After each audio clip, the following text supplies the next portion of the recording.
नमस्कार। Learning YouTube channel में आप सभी का स्वागत है। मैं पूजा शाह एनसीईआरटी भूगोल अध्याय की बात कर रहे हैं। भूगोल में जो हमने पार्ट पहला पढ़ा पहला पार्ट जो हमने जाना कि सौरमंडल के बारे में, तो दूसरे पार्ट में हमने कहीं ना कहीं ग्लोब के बारे में जाना। ग्लोब में हमने अक्षांश तथा देशांतर रेखाओं की बात की है। फिर हमने तीसरे अध्याय में पृथ्वी की गतियों के बारे में बात किया, जिसमें हमने घूर्णन, लीप वर्ष, प्रदीप वृत्त, परिक्रमण, इन सब के बारे में बात की है। उसी प्रकार हमने जो चैप्टर चौथा था उसमें हमने भौतिक मानचित्र, राजनीतिक मानचित्र, थीमेटिक मानचित्र, तो मानचित्र के बारे में जाना। आज जो हम एनसीईआरटी की जो किताब है भूगोल, तो भूगोल के पार्ट के अंतर्गत हम आज 5वें अध्याय की बात कर रहे हैं। और 5वें अध्याय में पृथ्वी के प्रमुख परिमंडल। तो इस पार्ट की शुरुआत करने से पहले जो आप मेरे जो लर्निंग यूट्यूब चैनल को सब्सक्राइब करें, लाइक करें, कमेंट करें, सभी तक शेयर करें। अब तक के मैं 4 चैप्टर को पढ़ा चुकी हूँ और आज जो है 5वां चैप्टर है पृथ्वी के प्रमुख परिमंडल। और यदि आप मेरे चारों चैप्टर को अगर इसको सुनना चाहते हैं तो आप मेरे लर्निंग यूट्यूब चैनल में इन चारों चैप्टरों को देख सकते हैं। तो आज हम 5वां जो चैप्टर है पृथ्वी के प्रमुख परिमंडल। पृथ्वी के जो प्रमुख जो परिमंडल है, जैसा कि आप पहले अध्याय में पढ़ चुके हैं कि पृथ्वी एकमात्र ऐसा ग्रह है जहाँ जीवन है। मानव यहाँ जीवित रह सकता है क्योंकि जीवन के लिए आवश्यक तत्व भूमि, जल, हवा, पृथ्वी मौजूद है। पृथ्वी की सतह ऐसी है जिसमें पर्यावरण के 3 महत्वपूर्ण घटक आपस में मिलते हैं। अब हमारे लिए पृथ्वी इतना महत्वपूर्ण है कि हम इस पृथ्वी में हमारा यहाँ पे जीवन है, हम यहाँ जीते हैं। हम और यहाँ पे हमारे लिए जो आवश्यक तत्व की बात हुई है, यहाँ पे भूमि, जल, हवा, पृथ्वी, ये सभी यहाँ पे मौजूद है। पृथ्वी की सतह ऐसी है जिसमें पर्यावरण के 3 महत्वपूर्ण घटक आपस में मिलते हैं। तो यहाँ पे जो इस पाठ में जो पृथ्वी के प्रमुख परिमंडल पाठ के अंतर्गत 3 महत्वपूर्ण घटक की बात कही जा रही है, जिसमें पर्यावरण के 3 महत्वपूर्ण घटक हुए जो एक दूसरे को मुख्य रूप से प्रभावित करते हैं। पृथ्वी का जो ठोस भाग जिस पर हम रहते हैं उसे क्या कहते हैं? भूमंडल कहा जाता है, उसे हम भूमंडल कहते हैं। गैस की परतें जो पृथ्वी को चारों ओर घेरती है उसे वायुमंडल कहा जाता है। और जहाँ जो हम ऑक्सीजन, नाइट्रोजन, कार्बन डाइऑक्साइड तथा दूसरे गैस जो पाई जाती है, पृथ्वी के बड़े पैमाने भाग पर जो जल पाया जाता है उसे जलमंडल कहा जाता है। अब देखिए यहाँ पे जो पाठ के अंतर्गत 3 जो महत्वपूर्ण घटक की बात की गई, जैसे पहला कहा गया इन्होंने भूमंडल की बात कही, भूमंडल। भूमंडल के बाद इन्होंने वायुमंडल, वायुमंडल के बाद जलमंडल। तो ये कहीं ना कहीं जो है तीनों ही जो है काफ़ी ज़्यादा महत्वपूर्ण है। तो इन तीनों के बारे में हम अधिक से अधिक जानेंगे और हम इस पार्ट में हम आगे बढ़ते हैं।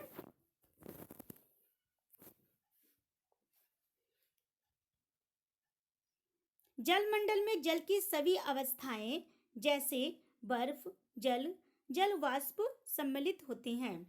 जीवमंडल एक सीमित क्षेत्र है जहाँ पे स्थल, जल, हवा एक साथ मिलते हैं, जहाँ सभी प्रकार के जीवन पाए जाते हैं। तो ये यहाँ पे जो जलमंडल, वायुमंडल, भूमंडल के अंतर्गत क्या पाए जाते हैं उनकी बात कही गई। तो और जो ये पाठ के अंतर्गत जो बॉक्स में दिए जाते हैं ये भी बहुत महत्वपूर्ण होते हैं। जैसे शब्दों की उत्पत्ति, ग्रीक भाषा में शब्दों की उत्पत्ति की बात कही जा रही है।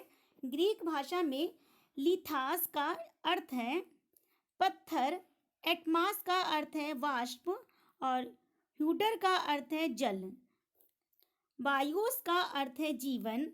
क्या आप इनसे और अधिक शब्द बना सकते हैं? जैसा इन्होंने पत्थर, वाष्प, जल, जीवन, इन सभी शब्दों के दूसरे अर्थ जो ग्रीक भाषा में क्या कहा जाता है ये इन्होंने बताए।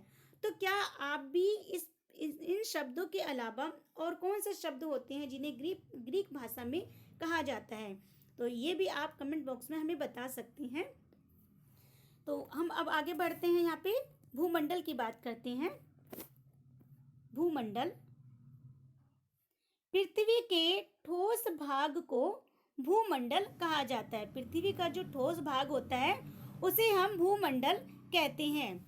यह भूपट्टी के जो भूपट्टी होती है चट्टानों तथा मिट्टी की पतली परतों का बना होता है, जिसमें जीवों के लिए जो पोषक तत्व पाए जाते हैं।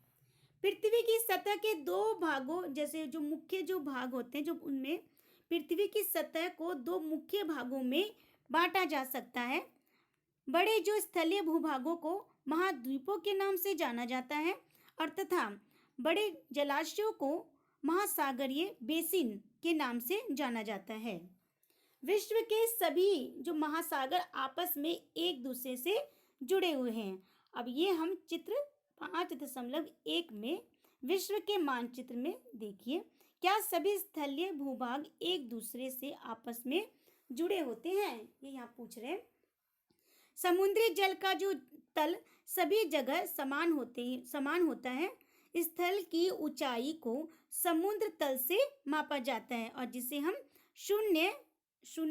शून्य माना जाता है। अब ये यहाँ पे है मानचित्र। ये मानचित्र हुआ यहाँ पे, जैसे ये महासागर, ये यहाँ पे अफ्रीका, ये अटलांटिक, और ये यहाँ पे पूरा ये हिंद महासागर और ये अटलांटिक महासागर, तो ये यहाँ पे हुआ।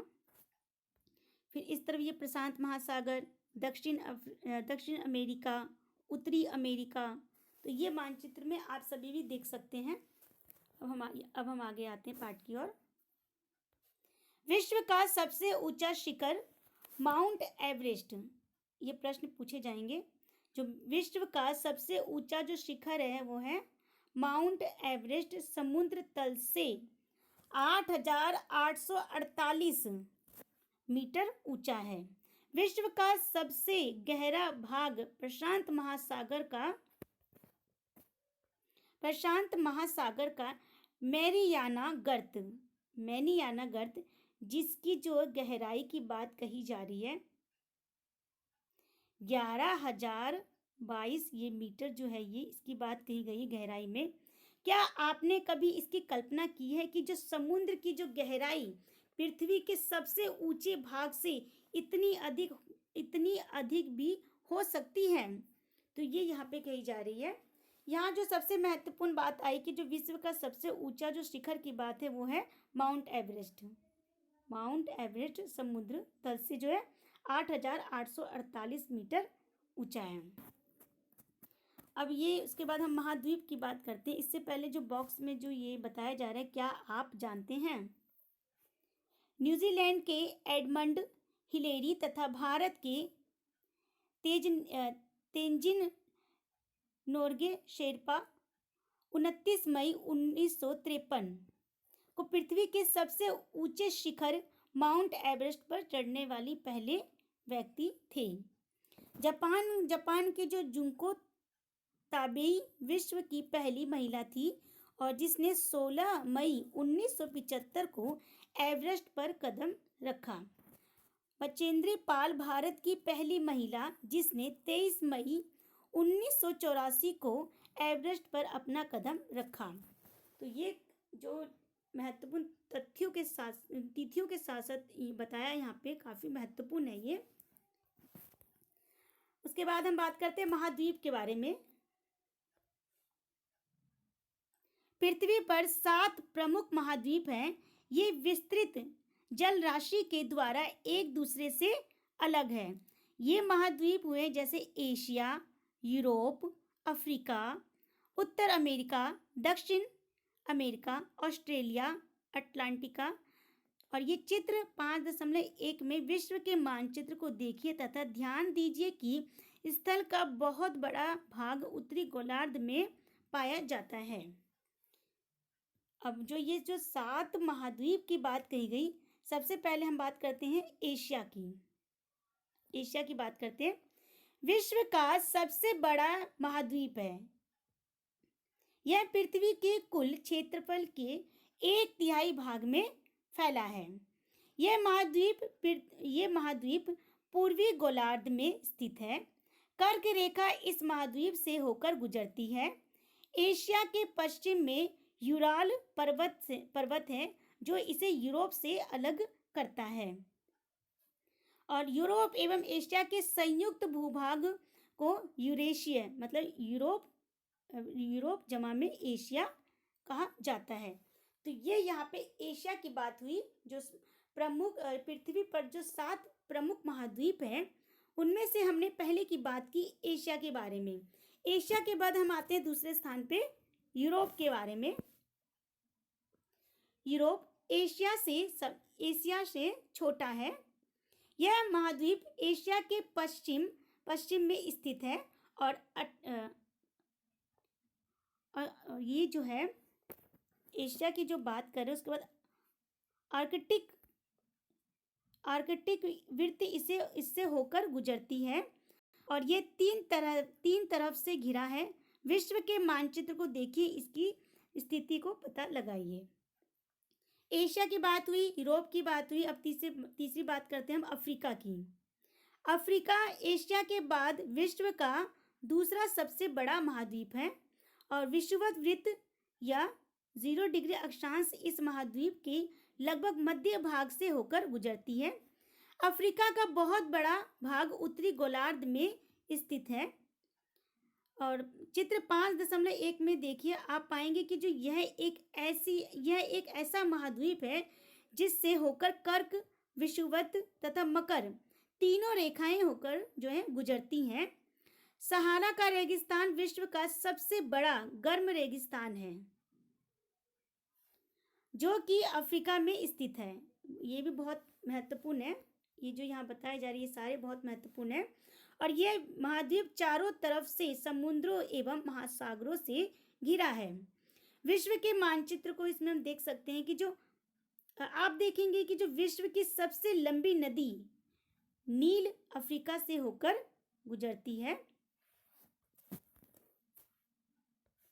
सहारा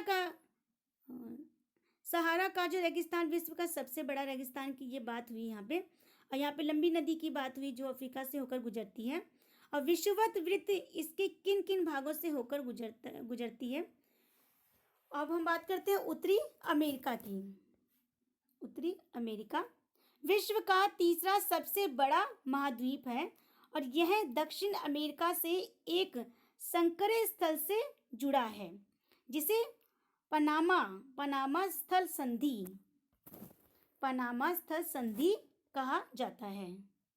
यह महाद्वीप जो पूरी तरह से उत्तरी एवं पश्चिमी गोलार्ध में स्थित है, और यह महाद्वीप 3 महासागरों से घिरा है। क्या आप इन महासागरों के नाम बता सकते हैं? तो आप इनका नाम जरूर हमें कमेंट बॉक्स में बताएं। उसके बाद अब हम यहाँ पे बात करते हैं दक्षिण अमेरिका की। दक्षिण अमेरिका का जो अधिकांश भाग दक्षिणी गोलार्ध में स्थित है। इसके पूर्व एवं पश्चिम में कौन से दो महासागर स्थित है? विश्व की सबसे लंबी पर्वत श्रृंखला एंडीज इसके उत्तर से दक्षिण की ओर फैली है। अब यहाँ जो ये चित्र में जो बताया जा रहा है, ये जैसे यहाँ पे हो गया जल संधि, पानी का संकरा भाग होता है जो 2 बड़ी जल राशि जैसे समुद्रों तथा महासागरों को एक दूसरे से जोड़ता है। फिर भारत एवं श्रीलंका के जो बीच स्थित जल संधि का नाम बताना है यहाँ पे। और यहाँ पे जो स्थल संधि स्थल का एक संकरा भाग होता है जो 2 बड़े स्थलीय भागों को एक दूसरे से जोड़ती है। ये यहाँ पे स्थल संधि की बात हुई। स्थल संधि और जल संधि के बारे में बताया गया यहाँ पे। अब दक्षिण अमेरिका के बाद हम आते हैं ऑस्ट्रेलिया की बात करते हैं। ऑस्ट्रेलिया विश्व का सबसे छोटा महाद्वीप है ये, और जो कि पूरी तरह से दक्षिणी गोलार्ध में स्थित है। यह चारों तरफ से महासागरों तथा समुद्रों से घिरा है। इसे द्वीपीय महाद्वीप कहा जाता है। ऑस्ट्रेलिया के बाद हम बात करते हैं अटलांटिका, जो एक बहुत बड़ा महाद्वीप है जो कि दक्षिणी गोलार्ध में स्थित है। दक्षिण ध्रुव इस महाद्वीप के मध्य में स्थित है। चूंकि यह दक्षिण ध्रुव क्षेत्र में स्थित है, इसलिए यह हमेशा हमेशा जो ये मोटी बर्फ की परतों से ढका रहता है ये। और यहाँ किसी भी प्रकार का स्थायी मानव जो निवास नहीं कर सकता है यहाँ पे। और बहुत से देशों के शोध केंद्र यहाँ पे स्थित हैं। भारत के भी शोध संस्थान यहाँ हैं और इनके नाम है जैसे मैत्री तथा दक्षिणी गंगोत्री, ये है यहाँ पे। अब एक जलमंडल की यहाँ पे बात करते हैं जो बहुत ही महत्वपूर्ण है। पृथ्वी को जो ये नीला ग्रह कहा जाता है, ये प्रश्न पूछ भी सकते हैं। पृथ्वी को नीला ग्रह कहा जाता है। पृथ्वी का 71% भाग जल तथा 29% भाग स्थल। तो ये भी बहुत ही महत्वपूर्ण है, ये यहाँ पे आप नोट भी कर सकते हैं। जो पृथ्वी का जो है 71% भाग जल और 29% भाग स्थल है। जलमंडल में जल के सभी रूप उपस्थित हैं। इसमें महासागर, नदियाँ, झीलें, हिम नदियाँ, भूमिगत जल तथा वायुमंडल की जल वाष्प सभी सम्मिलित है। तो ये यहाँ पे चित्र हैं, आप इन्हें देख सकते हैं। पृथ्वी पर पाए जाने वाले जो 97 जो प्रतिशत है, जो 97% से अधिक भाग जो महासागरों में पाया जाता है एवं वह इतना अधिक खारा होता है कि मानव के उपयोग इतना अधिक खारा होता है कि मानव के उपयोग में नहीं आ सकता। शेष जल का जो बहुत बड़ा भाग बर्फ की परतों एवं हिम नदियों तथा भूमिगत जल के रूप में पाया जाता है। जल का बहुत कम भाग अलवर्ण के जल के रूप में पाया जाता है, जो मनुष्य के इस्तेमाल में आता है। यही कारण है कि जो नीले ग्रह में रहने वाले के बावजूद भी जो हमें यहाँ पे पानी की जो है कमी महसूस होती है। तो ये यहाँ पे जो है ये Europe, Asia, Australia, Atlantica, Africa, दक्षिण अमेरिका, उत्तर अमेरिका, तो ये एक यहाँ पे चित्र में भी बताया गया है। अब है उसके बाद महासागर की बात करते हैं। महासागर जो है जलमंडल के मुख्य भाग हैं। ये आपस में एक दूसरे से जुड़े हुए हैं। महासागरीय जल हमेशा गतिशील रहता है। तरंगे, ज्वार भाटा तथा महासागरीय धाराएं। महासागरीय जल की 3 मुख्य गतियां हैं। बड़े से छोटे के आकार के आधार पर क्रमशः 5 महासागर जो है प्रमुख हैं, जैसे प्रशांत महासागर, अटलांटिक महासागर, हिंद महासागर, दक्षिणी महासागर तथा आर्कटिक महासागर। तो ये जो जितने महासागर की बात हुई यहाँ पे महासागर, और जो प्रशांत महासागर जो है वो सबसे बड़ा महासागर है। यह पृथ्वी के 1/3 भाग पर फैला है और पृथ्वी का जो सबसे गहरा भाग जो है वो मेरियाना गर्त प्रशांत महासागर में स्थित है। प्रशांत महासागर लगभग वृत्ताकार है और एशिया, ऑस्ट्रेलिया, उत्तरी दक्षिण अमेरिका इसके चारों ओर स्थित है। चित्र 5.1 में जैसे ये चित्र में दिखाया जा रहा है कि जो प्रशांत महासागर के चारों ओर इन महाद्वीपों की स्थिति का पता लगाइए। अटलांटिक महासागर विश्व का दूसरा बड़ा महासागर है। यह अंग्रेजी भाषा में एस अक्षर के आकार का है ये, और इसके पश्चिमी किनारे पर उत्तर एवं दक्षिण अमेरिका है तथा पूर्वी किनारे पर यूरोप एवं अफ्रीका। अटलांटिक महासागर की तट रेखा बहुत अधिक दंतुरित है। यह अनियमित एवं दंतुरित तट रेखा प्राकृतिक पोताश्रों एवं पतनों के लिए जो आदर्श स्थिति है ये, और व्यापार की दृष्टि से यह सबसे व्यस्त महासागर है। हिंद महासागर ही जो एक ऐसा महासागर है जिसका नाम जो है किसी देश के नाम पर यानी भारत के नाम पर रखा गया है। यह महासागर लगभग त्रिभुजाकार है और इसके उत्तर में एशिया, पश्चिम में अफ्रीका और तथा पूर्व में ऑस्ट्रेलिया जो है स्थित है। दक्षिण महासागर जो अटलांटिक महाद्वीप को चारों ओर से घेरता है ये। और ये जो अटलांटिक जो महाद्वीप से उत्तर उत्तर की ओर ये 60 डिग्री दक्षिण अक्षांश तक फैला हुआ है ये। और ये जो अटलांटिक जो महासागर जो उत्तर ध्रुव वृत्त में स्थित है तथा यह उत्तर ध्रुव के चारों ओर फैला है। यह प्रशांत महासागर से छिछले जल वाले एक संकरे भाग से जुड़ा है और जिसे बेरिंग जल संधि के नाम से जाना जाता है, बेरिंग जल संधि के नाम से।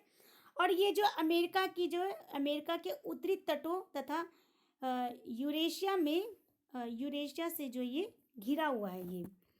अब हम बात करते हैं वायुमंडल। इससे पहले जो ये बॉक्स में जो दिया गया है ये बहुत महत्वपूर्ण है और ये पूछे जाते हैं, जैसे क्षोभ मंडल, समताप मंडल, मध्य मंडल, आयन मंडल, बहिर्मंडल। तो ये यहाँ से ये पूछे जाते हैं कि क्षोभ मंडल में कौन सा है, मध्य मंडल में पहले कौन सा मंडल आएगा, पहले बहिर्मंडल आएगा या फिर क्षोभ मंडल आएगा। तो ये क्रम वाइज भी पूछे जाते हैं यहाँ पे। अब यहाँ पे आते हैं वायुमंडल की बात करते हैं। हमारी पृथ्वी चारों ओर से गैस की एक परत से घिरी हुई है और जिसे वायुमंडल कहा जाता है। वायुमंडल की यह जो पतली परत इस ग्रह का महत्वपूर्ण एवं अटूट भाग है। यह हमें ऐसी वायु प्रदान करती है जिससे हम लोग जो है सांस लेते हैं।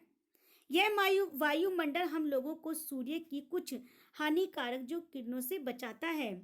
और वायुमंडल जो है 1600 किलोमीटर की ऊंचाई तक फैला है। वायुमंडल को जो उसके जो घटक है, जैसे तापमान तथा अन्य के आधार पर 5 परतों में बांटा जाता है। और ये जो 5 परतों की जो यहाँ बात की जा रही है, जैसे पृथ्वी की सतह से शुरू करते हुए जैसे क्षोभ मंडल, समताप मंडल, मध्य मंडल, आयन मंडल और बहिर्मंडल, ये 5 मंडल की बात की गई यहाँ पे। वायुमंडल मुख्यतः जो है ऑक्सीजन एवं नाइट्रोजन का बना है, जो कि साफ तथा सूक्ष्म हवा का 99% भाग है। आयतन के अनुसार नाइट्रोजन जो 78% है और ऑक्सीजन 21% तथा दूसरी गैसें जैसे हो गया कि कार्बन डाइऑक्साइड, आर्गन इत्यादि की जो मात्रा होती है वो 1% है। ऑक्सीजन जो सांस लेने के लिए आवश्यक है, जबकि नाइट्रोजन प्राणियों की वृद्धि के लिए आवश्यक है। कार्बन डाइऑक्साइड जो यद्यपि बहुत ही कम मात्रा में है, लेकिन ये जो पृथ्वी के जो द्वारा जो छोड़ी गई जो ऊष्मा को अवशेषित करती है, जिससे पृथ्वी जो है गर्म रहती है और ये पौधों की वृद्धि के लिए भी आवश्यक है। ऊंचाई के साथ हम बात करते हैं वायुमंडल के घनत्व में भी भिन्नता आती है। और जो ये वायुमंडल के जो घनत्व में भिन्नता आती है, यह जो घनत्व समुद्री जल पर सबसे अधिक होता है। जैसे जैसे हम ऊपर की ओर जाते हैं तो ये जो तेजी के साथ घटता जाता है। आप जानते हैं कि जो पहाड़ों पर और पर्वत पर जो ये हवा के घनत्व में कमी होने के कारण सांस लेने में कठिनाइयाँ होती हैं। और ऊंचाई पर जो सांस लेने के लिए उन्हें अपने ऑक्सीजन सिलेंडर लेकर जाना पड़ता है। जैसे जैसे हम ऊपर की ओर जो जाते हैं तो तापमान भी हमारा क्या होता है, घटता जाता है।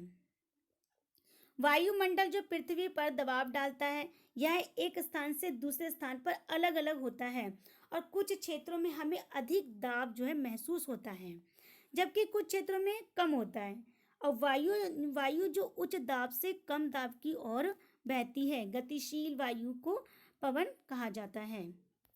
तो ये यहाँ पे आप देख सकते हैं चित्र में, जैसे कि यहाँ पे वायुमंडल, जलमंडल, स्थलमंडल, तो ये जो है बहुत ही महत्वपूर्ण होते हैं। चित्र के माध्यम से भी आप समझ सकते हैं वायुमंडल, जलमंडल और ये स्थलमंडल, जैवमंडल की बात की गई यहाँ पे। अब हम बात करते हैं जीवमंडल की बात करते हैं। जीवमंडल स्थल जो जल तथा हवा के बीच का एक सीमित भाग है।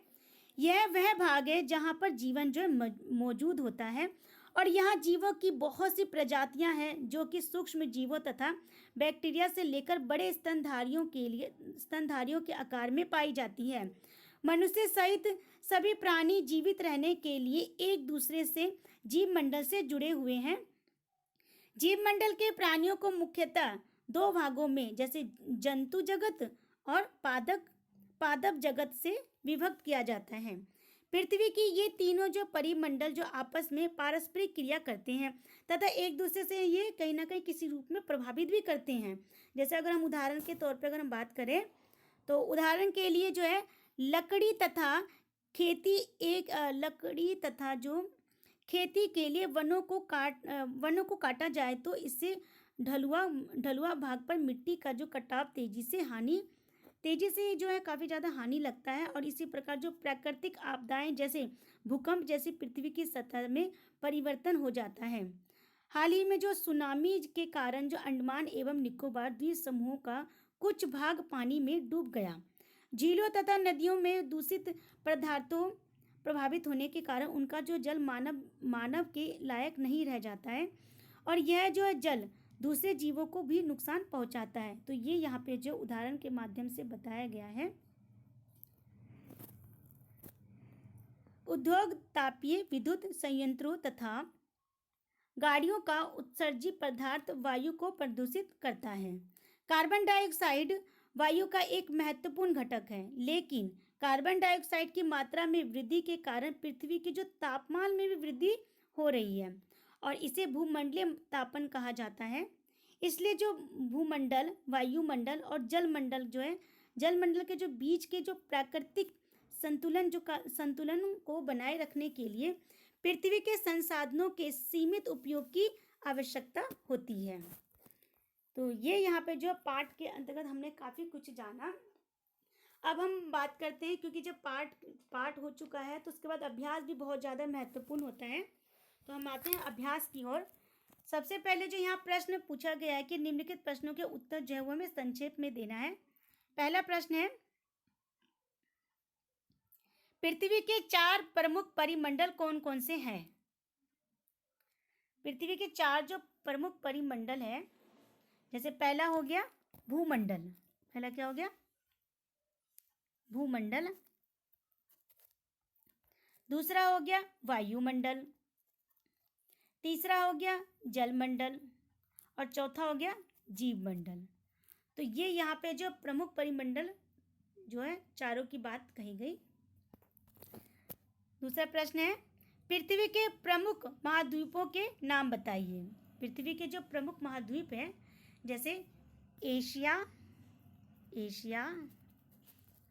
एशिया की बात करते उसके बाद आता है यूरोप के बाद अफ्रीका। ये आप यहाँ पे सुन भी सकते हैं और नोट भी कर सकते हैं। अफ्रीका के बाद आता है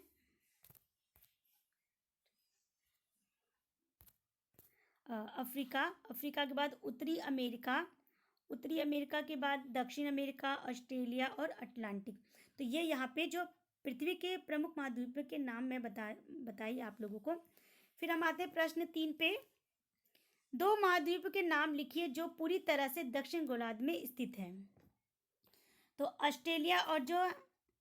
ऑस्ट्रेलिया जो अटलांटिका जो दोनों महाद्वीप हैं जो पूरी तरह से दक्षिण गोलार्ध में स्थित हैं। प्रश्न 4 पे आते हैं, वायुमंडल की विभिन्न परतों के नाम बताइए, मतलब उसको लिखना है। तो जो वायुमंडल के विभिन्न जो परत हुए, जैसे क्षोभ मंडल, संताप मंडल, मध्य मंडल, आयन मंडल और बहिमंडल, तो ये चारों मंडल की बात हुई यहाँ पे। अब हम आते हैं नेक्स्ट प्रश्न पे। पृथ्वी को नीला ग्रह क्यों कहा जाता है? तो पृथ्वी का जो 71% जो हिस्सा है वो जल से ढका हुआ है और यह नीले रंग का जो ये दिखता है, इसलिए हम इसे नीला ग्रह कहते हैं। ये हो गया। अब हम आते हैं छठे प्रश्न पे। उत्तरी गोलार्ध की स्थलीय गोलार्ध क्यों कहा जाता है?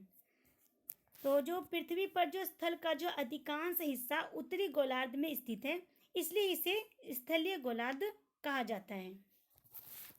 फिर हम प्रश्न पे आते हैं 7वें प्रश्न पे। जीवित प्राणियों के लिए जीव मंडल क्यों महत्वपूर्ण है? तो जो ये जीव मंडल है, स्थल मंडल, जल मंडल और वायुमंडल के बीच एक सीमित क्षेत्र है। पृथ्वी के ये जो तीनों परिमंडल आपस में पारस्परिक क्रिया करते हैं तथा एक दूसरे को किसी न किसी रूप में प्रभावित करते हैं, और इन तीनों मंडलों के पारस्परिक क्रिया के कारण ही जीव मंडल पर जीवन संभव है। तो ये यहाँ पे मैं आपको निम्नलिखित प्रश्नों के जो जितने भी उत्तर बताने थे, सातों प्रश्न के उत्तर मैं आपको बताई। अब हम आते हैं सही उत्तर का चयन जो करना है। पहला प्रश्न है, कौन सी पर्वत श्रृंखला एशिया एवं यूरोप को अलग करती है? ए एंडीज, जो क है एंडीज, ख हिमालय और ग यूराल। तो जो यहाँ जो इसका उत्तर सही होगा, इसका उत्तर ग सही है, ग उत्तर सही है। फिर आते हैं प्रश्न 2 पे, उत्तर अमेरिका दक्षिण अमेरिका जो है कैसे जुड़ा है? क स्थलमंडल, ग जलमंडल, क स्थल संधि, ख जल संधि और ग नहर। तो इसका जो सही उत्तर होगा वो है ख सही है, नहीं सॉरी, इसका सही उत्तर है क स्थल संधि, ये उत्तर सही है। फिर हम आते हैं तीसरे प्रश्न पे, वायुमंडल में किस गैस का प्रतिशत सर्वाधिक है? क नाइट्रोजन, ख ऑक्सीजन और ग कार्बन डाइऑक्साइड। तो इसका सही उत्तर है इसका सही उत्तर है क नाइट्रोजन सही उत्तर है। प्रश्न 4 पे आते हैं, पृथ्वी का कौन सा भाग ठोस चट्टानों का बना है? क वायुमंडल, ख जलमंडल और ख ग थलमंडल। और इसका जो सही उत्तर है वो है फोर्थ का जो सही उत्तर है वो है ग उत्तर सही है, ग उत्तर सही है, स्थलमंडल। फिर हम आते हैं 5वें प्रश्न पे, सबसे बड़ा महाद्वीप कौन सा है? क अफ्रीका, ख एशिया और ग ऑस्ट्रेलिया। तो इस प्रश्न का सही उत्तर है वो ख एशिया, सबसे बड़ा जो महाद्वीप है वो है एशिया। तो ये यहाँ पे मैं आपको सभी के उत्तर मैं आपको बता दी। अब हम आते हैं खालिस्तान पे। खालिस्तान भरना है। जैसे पहला हो गया कि पृथ्वी का सबसे गहरा भाग जो है प्रशांत महासागर में स्थित है। तो इसका जो सही होगा उत्तर होगा वो होगा मेरियाना गर्त। क्या आएगा? मेरियाना गर्त। मैं आपको यहाँ पे लिख के ही बता देती हूँ, यहाँ पे आएगा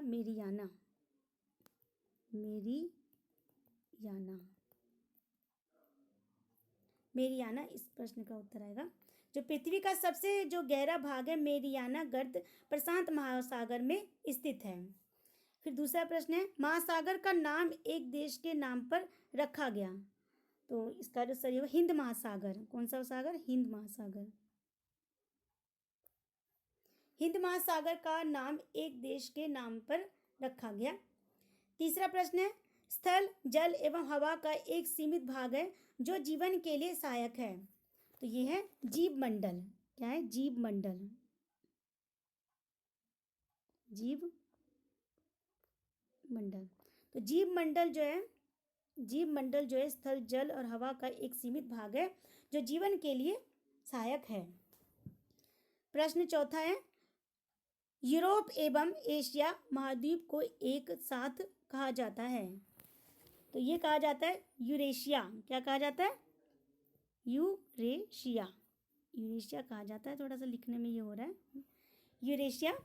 फिर सबसे अंतिम जो प्रश्न है अब है 5वां, पृथ्वी पर सबसे ऊंचा पर्वत शिखर है वो है हिमालय।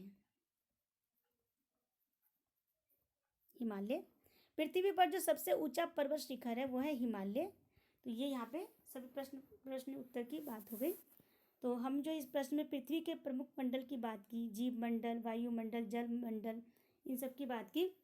तो आप मेरे लर्निंग यूट्यूब चैनल को सब्सक्राइब करें, लाइक करें, कमेंट करें, सभी तक शेयर करें। धन्यवाद।